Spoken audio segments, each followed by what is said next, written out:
முட்டை கலக்கி செய்ய போகிறோம். எப்படி செய்யணும்னு பார்ப்போம். 2 முட்டை உடச்சி ஊற்றியாச்சு.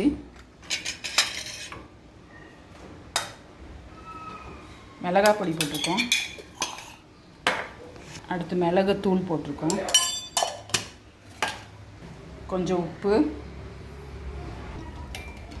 இதில் கொஞ்சம் மீன் குழம்பு போட்டு ஊற்றி மீன் குழம்பு கலக்கி செய்ய போகிறோம்.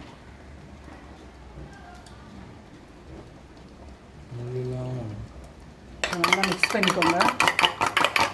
இப்போ தோசைக்கல்லில் கொஞ்சம் எண்ணெய் ஊற்றிடுங்க.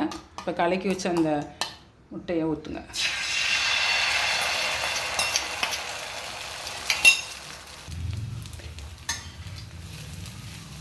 முட்டை கலக்கி ரெடி ஆகிட்டுருக்கு.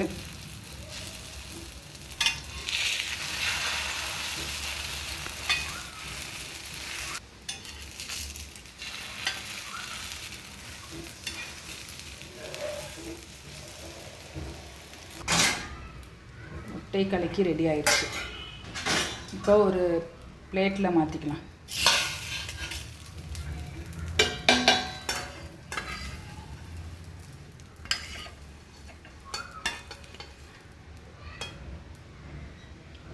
முட்டை கலக்கி ரெடி.